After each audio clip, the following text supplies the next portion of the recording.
Alrighty guys, welcome back to Star Wars Review. Today, Star Wars Andor was released, or at least the first 3 episodes were released. So I'm going to kind of give some non-spoiler first thoughts. So this, won't be a full review of the 3 episodes. I will be going through each episode and doing individual reviews. In fact, I've already recorded them, but I'm just going to kind of give some non-spoiler thoughts and whatnot about the 3 combined episodes that were released today. And then either later today and probably also tomorrow I'll have the reviews for each episode out. But these 3 episodes, I really enjoyed them. I do think they worked, better together, releasing these 3 episodes at the same time. I just feel like if maybe they released them individually week by week, it wouldn't have hit the same, I guess. The series is, slow. Definitely the first 2 episodes are a lot slower, more character driven, which I really enjoyed that. But the 3 episodes kind of continue off of each other, like directly. And so when you watch all 3 together, it kind of feels like one big, long episode. I believe the runtime combined with the 3 episodes, including credits and like the intros and, previously on stuff and whatnot, or recaps, I believe it was 120 minutes, so 2 hours exactly. And without credits and the recaps and intros, it's probably around 100. I didn't calculate that up, to figure out exactly. So, it is longer than a normal episode of a series.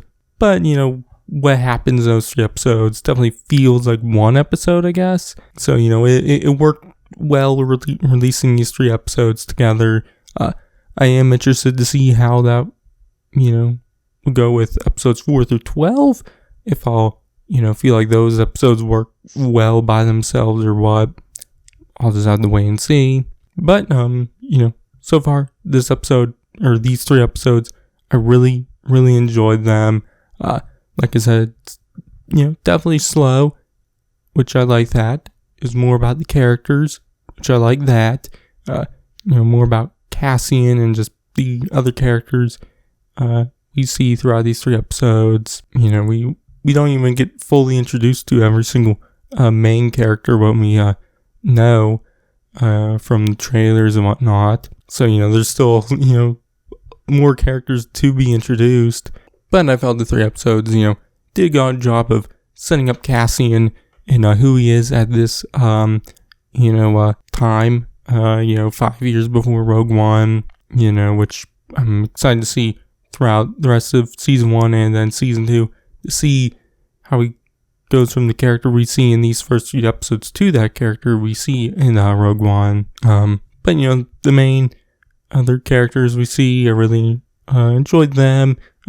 Obviously, we haven't, we're kind of learning about them for the first time. So it's, we don't fully know exactly who, they are and whatnot. So interested to see throughout the rest of this season and possibly into Season 2 who they are and what happens to them. But one thing I really enjoyed was just seeing Cassian talk to the kind of more minor characters. Just the characters we see around on the planet Ferrix. These characters Cassian, as already known. He knows who these people are, and he's just talking to them, and they're kind of just introduced like that. We don't have like some big reveal of like who this person is and whatnot.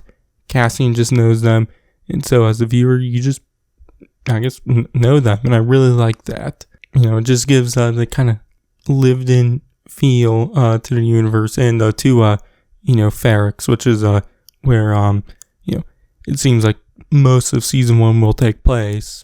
But also, the tone of the series, it's definitely more grounded and a little more serious than most Star Wars stories. Obviously, most of the time Star Wars stories include the Jedi, or the Sith or the Force or stuff like that, which, is a very fantastical element of Star Wars. It's definitely what makes Star Wars, fantasy. And, I love the Jedi and the Sith and the Force and whatnot. But, it is nice to see the different side of the galaxy, I guess, with just regular people. Definitely during the time of the Empire when, stuff like the Jedi and whatnot are really well known. And because, obviously, Jedi Force and whatnot, as of right now, isn't present in the series. So it just kind of gives a more grounded feel because of that. And, I'd say the show just, some of it's shot and just kind of whatnot, just gives more sci-fi feel than, fantasy, which, I love both sci-fi and fantasy stories. So I do like, seeing a Star Wars what's more sci-fi than fantasy, definitely in live action storytelling. We have gone more sci-fi Star Wars stories and, novels and whatnot. But, in live action, it's definitely been more fantasy because, like I said, stuff like the Force and whatnot is definitely a little more present in, obviously, the Skywalker saga, and then,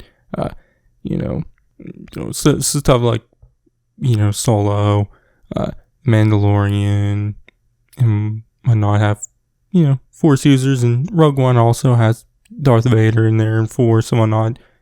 Rogue One, it's probably the most, grounded of the Star Wars movies and other live action stuff, but it still has some more fantastical stuff, where Andor so far, I would definitely say, really doesn't have much of that. Which, I'm brotherly fine with. I like both of that stuff in Star Wars. I do like goofiness and whatnot in Star Wars also, but I do also like, more serious story. And I do like, getting stuff like Andor, or at least going off of these first 3 episodes, grounded, serious. But then The Mandalorian is a little more, adventurous, a little more, not as serious and not as grounded. So I do like having some variety there. But, like I said earlier, series stuff have been more character driven. Going into it, I was kind of expecting more action, which obviously the next 9 episodes could have a lot more. But, really the first 2 really didn't have any action at all. The 3rd episode definitely started to have some more action, but still not a crazy amount, which, I'm also fine with that. I'm not really, action, isn't something I go into a story wanting. The number one thing I'm wanting going into it, I'm more into, characters, stories, settings, visuals, all that. I would say I'm definitely looking, forwards to more than the action, which, the series delivers in all of that. Like I said, story, I'm definitely into it. Obviously, it's only 3 episodes so far, but I'm definitely into it. I can't really give too many spoilers there, what happens there. But characters, I'm really into that. The visuals are great. It has some of the best production value of any of the, Star Wars Disney Plus stuff, and just really any of the Disney Plus stuff I've watched, including the Marvel shows and whatnot.